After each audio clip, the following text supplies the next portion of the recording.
మట్టల ఆదివారము, palm Sunday. ఈ మట్టల ఆదివారమున చాలామంది, చాలా సంఘాలు మట్టలు పట్టుకొని ప్రభును స్తుతిస్తూ ఉంటారు, ఆరాధిస్తుంటున్నారు, మహిమపరుస్తూ ఉంటారు. అలా మట్టలను పట్టుకొని ప్రభును ఆరాధించిన, స్తుతించిన ఆ మట్టలను ఒక దగ్గర చేర్చి కొన్ని సంఘాల వారు వాటిని భద్రంగా కాపాడుతారు. అంత మాత్రమే కాదు, ఆ మట్టలను కాల్చి బూడిద చేసి దాన్ని ఒక పాత్రలో ఉంచుతారు. ఈ యొక్క బూడిద లేక ఈ మట్టల యొక్క బూడిద దేనికి సాదృశ్యం అంటే, మా జీవితాలు బూడిద వంటివి అని దాని యొక్క అర్థం. కనుక బూడిదలాంటి మేము నిన్ను స్తుతించడానికి, ఆరాధించడానికే ఈ లోకంలో పుట్టామని చెప్తూ ఉన్నాయి. కనుక ప్రభువును స్తుతించండి, ఆరాధించండి, హోసన్నా అని కొనియాడండి, మనకు దీవెన కలుగుతుంది. హోసన్నా అంటే అర్థము నేడే మమ్మలను రక్షించు, కాపాడు అని అర్థం. ఇంతకీ యేసు ప్రభువారు గాడిద పిల్లపై ఎక్కి ఎందుకు వస్తున్నారు? వినక ముందు నేటి వాక్య భాగం విందాం. లూకా సువార్త 19వ అధ్యాయము 31వ వచనం. ఎవరైనాను మీరెందుకు దీన్ని విప్పుచున్నారని మిమ్మల్ని అడిగిన ఎడల ఇది ప్రభువునకు కావలసి ఉన్నదని అతనితో చెప్పుడని చెప్పి వారిని పంపెను. యేసుక్రీస్తు ప్రభువారు యెరూషలేముకు రావడానికి ఎన్నుకున్న ఈ లోకంలో సింహాన్ని, ఏనుగును, గుర్రాన్ని కాదు, గాడిదను, గాడిద పిల్లను ఎన్నిక చేసుకున్నాడు.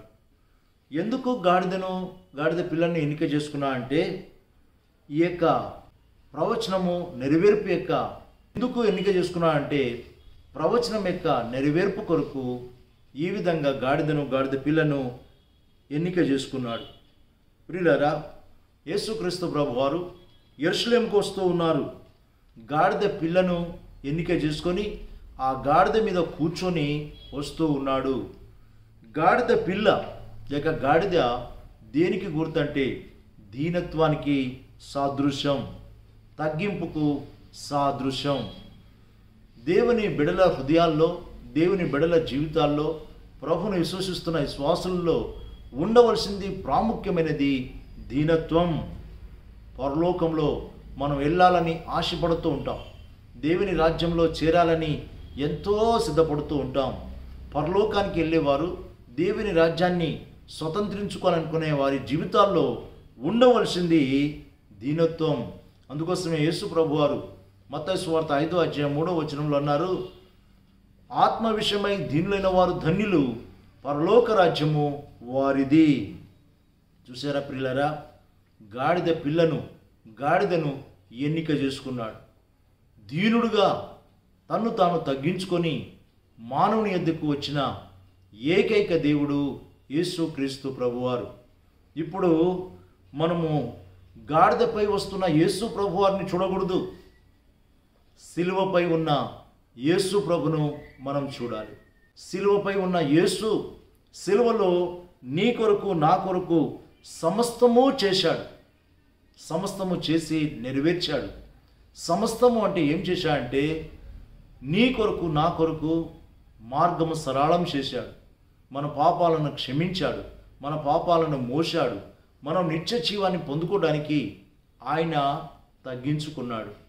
కనుక ఆయనకు కావలసింది గాడిద పిల్ల తగ్గింపుకు సాదృశ్యం, దీనత్వానికి సాదృశ్యం. దేవుని మాటలు ఉంటున్నా ఓ ప్రియులారా, మన జీవితాల్లో తగ్గింపు ఉందా, హెచ్చింపు ఉందా?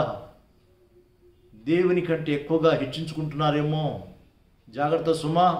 పరలోకం చేరాలనుకుంటే దేవుని యొక్క వాక్యం చెప్తున్నట్టుగా ఆ దీనత్వం కలిగి జీవించడానికి పరిశుద్ధాత్మ దేవుడు మనకు సహాయం చేయనుగాక. నేటి వాగ్దాన వాక్యం విందామా? జకర్యా గ్రంథము 9వ అధ్యాయము 9వ వచనం.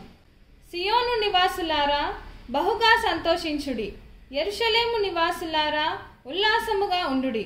నీ రాజు నీతిపరుడును రక్షణ గలవాడును దీనుడనై గాడిదను గాడిద పిల్లను ఎక్కి నీ వద్దకు వచ్చుచున్నాడు. ప్రార్థన చేసుకుందాం. ప్రేమ కలిగిన తండ్రి, మహోన్నతుడంటి మా ప్రభువా, సర్వంతర్యామివి, సకల ఆశీర్వాదాలకు కారణభూతుడైన దేవుడవు, నోటి మాట చేత సర్వ సృష్టిని సృజించిన ఏకైక దేవుడవు ప్రభువా. మీరు ఎన్నిక చేసుకున్న గాడిద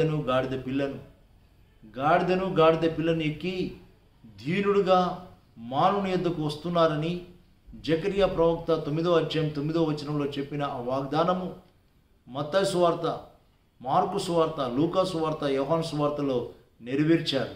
మీకు వందనాలు ప్రభువా. నాయనా, ఆ తగ్గింపు, ఆ దీనత్వము వాక్యం వింటున్న మా జీవితాల్లో నిరంతరము నిత్యమో దయచేయండి నాయన. మమ్మల్ని మేము తగ్గించుకున్నప్పుడు హెచ్చింపబడతాం, దీవించబడతాం. అలాంటి దీవెన వాక్యం వింటున్న మాకు దయచేయమని యేసు ప్రభు పేరిట ప్రార్థిస్తున్నాం తండ్రి. ఆమేన్.